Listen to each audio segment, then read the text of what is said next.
बुलंदशहर के खुर्जा में पहुंचे बसपा के राष्ट्रीय कोऑर्डिनेटर आकाश आनंद।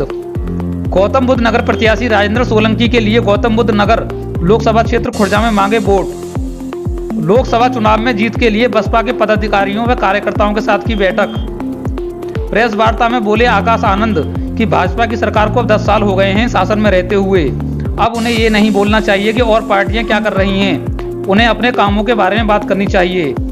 भाजपा को अपना रिपोर्ट कार्ड लेकर लोगों के बीच में जाना चाहिए। भाजपा की सरकार को अब 10 साल हो गए शासन में रहते हुए, परंतु अब उन्हें ये नहीं बोलना चाहिए कि और पार्टियां क्या कर रही हैं। उन्हें अपने कामों के बारे में बात करनी चाहिए। उन्हें अपना एक्चुअली रिपोर्ट कार्ड लेके लोगों के बीच में आना चाहिए। और लोग क्या करते हैं वो उन लोगों का काम है, हमारी जनता का काम है उसका जज होना। परंतु आप अपना काम लेके बीच में पहुँचे लोगों के, उससे फिर बात करें। 2 लड़कों की जोड़ी फिल्म फिर जो है रिलीज हो रही है। समाजवादी पार्टी के लिए वो कह रहे हैं कि हर घंटे प्रत्याशी बदलते हैं। क्या कहना है सर इस पे? भाई जो अपने लोगों को अब मैंने ये भी सुना है कि वो एक सीट पे 4 प्रत्याशी को कमिटमेंट देते हैं। तो भाई जो अब इलेक्शन नहीं तौर तरीके से लड़ा सकता, वो ना अपनी पार्टी चला सकता, तो वो सरकार क्या चलाएंगे। आकाश जी, कल सहारनपुर में प्रधानमंत्री ने 37 मिनट का भाषण दिया जिसमें सपा और कांग्रेस पर जमकर प्रहार किया, लेकिन बसपा का कहीं कोई नाम नहीं लिया। आखिर बसपा को क्यों सेफ रखा जाता है भाजपा की तरफ से, क्या मानते हैं? मुझे नहीं लगता कि भाजपा की तरफ से बीएसपी के लिए कोई ऐसा कोई सॉफ्ट कॉर्नर है। अब प्रधानमंत्री जी किसके बारे में क्या बोलते हैं वो प्रधानमंत्री जी जानते हैं। हम तो उनकी मन की बात जान नहीं पाए। मैं जानता हूं कि उन्होंने बहुत बारी मन की बात रखी है, पर उनकी ये मन की बात तो हमें नहीं पता। आकाश जी, सोनिया गांधी ने जयपुर में कहा है कि मोदी अपने आप को महान बताते हैं, देश के लोकतंत्र का चीरहरण कर रहे हैं, विपक्ष के नेताओं को धमकी देकर भाजपा में शामिल किया जा रहा है, आप लोकतंत्र को बर्बाद कर रहे हैं। इसमें आपका क्या कहना है सर? देखिए, जो भाजपा की सरकार करती आई है पिछले 5-7 सालों में, वो जनता बखूबी देखती आई कि वो चाहे करप्शन में विपक्षी नेता करप्शन में लिप्त हो, पर बीजेपी की सरकार में आके, बीजेपी की पार्टी में आके विचारों पे कोई ना ईडी का केस होता है ना कोई इनकम टैक्स का। तो ये तो खैर पूरी जनता देख ही रही है, इस पे हमारा कोई कमेंट बनता नहीं। पश्चिम बंगाल में एनआईए की टीम पर हमला हुआ है, क्या कहेंगे? देखिए सर, ये सेफ्टी और सिक्योरिटी की बात है। इलेक्शन में सभी पार्टी के सभी नेता लोग बाहर जनता के बीच में हैं।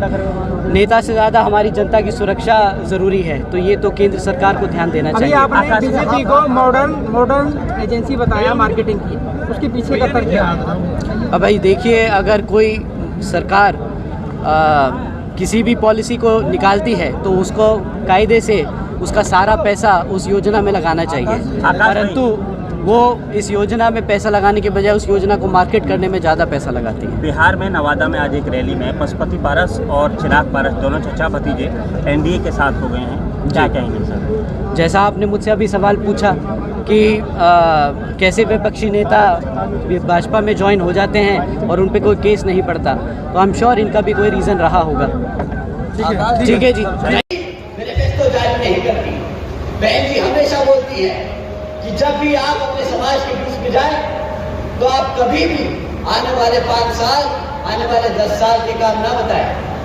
आप लोगों ने पिछले 5 साल और 10 साल में क्या काम किया, आपने अपने समाज के लिए क्या काम किया, वो आप जाके अपने समाज को बताएं, ताकि उनको भरोसा हो कि हाँ, जिसको वो वोट डाल रहे हैं उसने हमेशा हमारे वोट का सही इस्तेमाल किया, हमारे लिए सही तरीके से काम किया।